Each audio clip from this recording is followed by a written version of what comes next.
pessoal, tudo bem? Nós da Urubu Mil Grau temos um assunto muito interessante para falar hoje.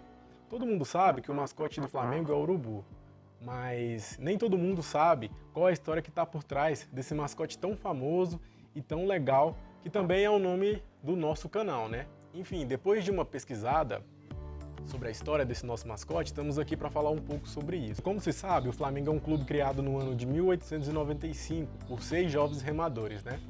Ele foi criado primordialmente para ser um clube de regatas, ou seja, de esportes aquáticos. E aí, com o passar dos anos, no ano de 1912, no Flamengo foi criado o futebol. O urubu não foi o primeiro mascote do nosso Flamengo. Antes dele, nós tivemos o Popeye. Isso mesmo, o Popeye, dos desenhos animados, que gosta de espinafre. Enfim, na década de 40, mais especificamente no ano de 1942, o marinheiro Popeye foi eleito por um jornalista cujo nome era Lorenzo Molas. O Popeye foi atribuído ao Flamengo por conta da sua capacidade de reverter situações bem difíceis. Então, portanto, esse foi o nosso primeiro mascote, que é um mascote importado, né? Não é um mascote do nosso país. Mas, enfim, ele representava a nossa nação até o final da década de 60. Mas, no ano de 1969, o nosso querido mascote Urubu surgiu.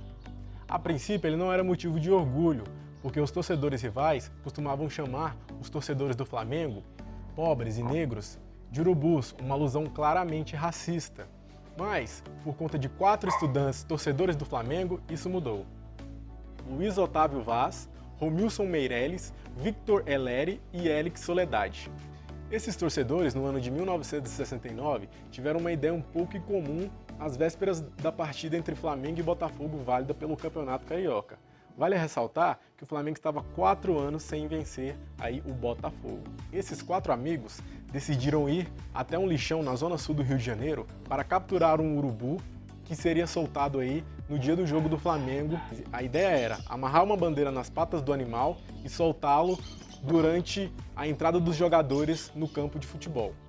Depois de 2 tentativas falhas, os 4 amigos conseguiram capturar o animal na véspera aí de domingo, que era o dia do jogo. Então, no fatídico dia, os torcedores conseguiram entrar no Maracanã com o animal camuflado numa bandeira.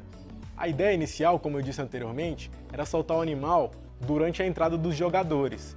Porém, houve um atraso na entrada dos jogadores em campo, o que fez com que o urubu ficasse atordoado com o barulho da torcida e com o barulho dos explosivos que ali estavam. Portanto, eles soltaram o urubu antes da entrada dos jogadores na partida. A princípio, o urubu não conseguiu voar, mas depois de um tempo, ele disparou em voo, passando em frente à torcida do Flamengo, que não parava de gritar: "É urubu, é urubu, é urubu". Inclusive, ele passou na frente também da torcida do Botafogo, que ficou calada, segundo relatos aí dos autores dessa façanha. Por fim, o Flamengo venceu a partida por 2-1, quebrando o jejum aí que durava 4 anos. Essa vitória contribuiu para que se consolidasse o urubu como mascote do Flamengo. No dia seguinte, os jornais estamparam o urubu em suas capas, fazendo uma alusão à vitória rubro-negra, como se fosse um amuleto, né? No caso, um mascote. O cartunista em fio, grande rubro-negro, também ajudou a consolidar o urubu como mascote do Flamengo, publicando na época, nos jornais, desenhos do mascote. Após esses eventos, o Flamengo adotou o urubu como mascote oficial do clube e hoje em dia ele estampa camisas no meio do nosso centro de treinamento e, além disso, ele é reproduzido em tatuagens aí de torcedores do clube. O urubu tornou-se um símbolo muito popular por conta do alcance da grande torcida do Flamengo, né?